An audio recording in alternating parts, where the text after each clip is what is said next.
UPAC is the International Union of Pure and Applied Chemistry.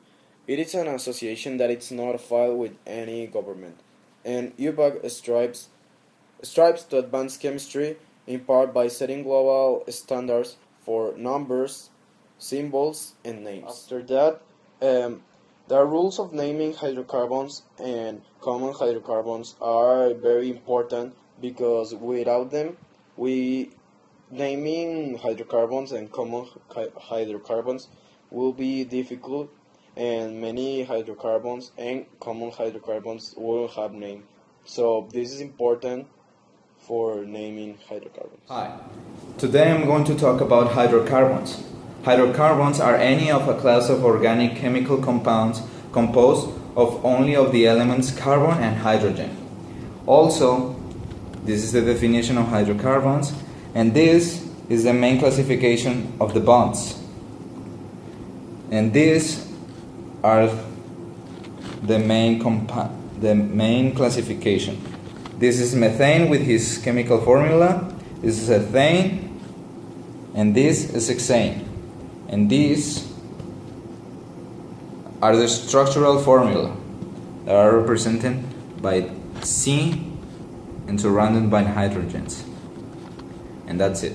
Here we have these three types of alkanes, alkenes, and alkynes, or alkynes that can be H3C with 2CH3 are 2-methyl 1-butane. This H3C with CH3 and CH3 are 3-methyl 1-pentane, and this H3C with this 3CH3 are 2,3-dimethyl with 1-hexene. Here, this is how we can classify these things. The IUPAC rules to name alkanes are: Step 1. Count the number of carbon atoms in the longest continuous chain. Step 2. Number each carbon in the parent chain and locate the end carbon closest to a substituent group and give all the substituent groups the lowest position numbers possible. Step 3. Name each alkyl group substituent and place the name of the group before the name of the parent chain. Step 4.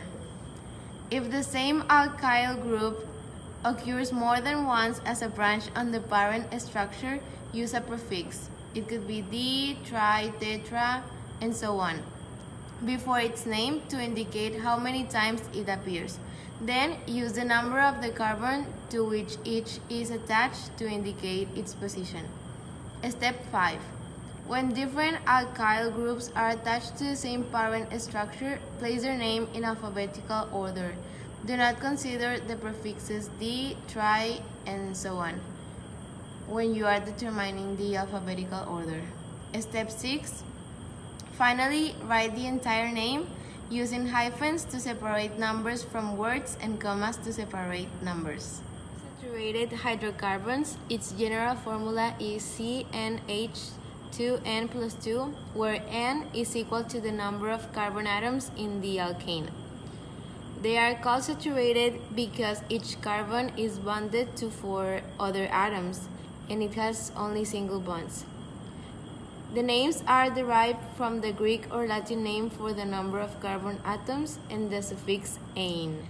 We conclude that this project will help us more to understand how hydrocarbons work and how that hydrocarbons can apply in our life, because we only know that carbon is all over the environment, but like in CO2, but knowing like in fuels, in things to make like naphtha or diesel.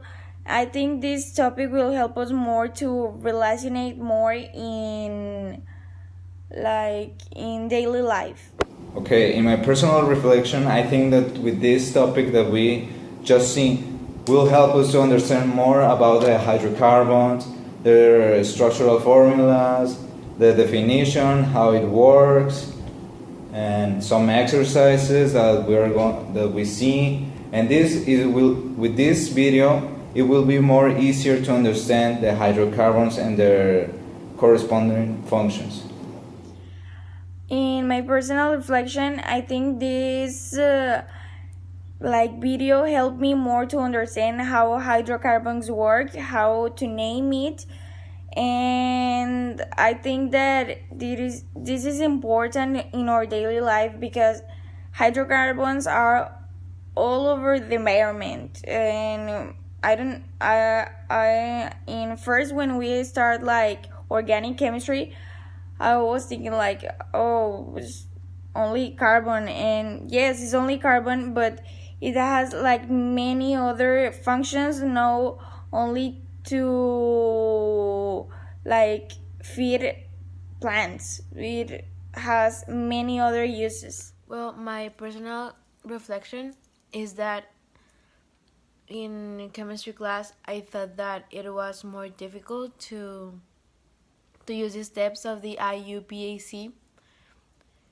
rules to classify alkanes, but then when making this activity and reading all the steps really carefully and remembering the things that the miss told me in the classroom, it was easier for me to be able to name the alkanes. And in that way, when you know how to name alkanes, you also know how to name cycloalkanes, alkynes, etc.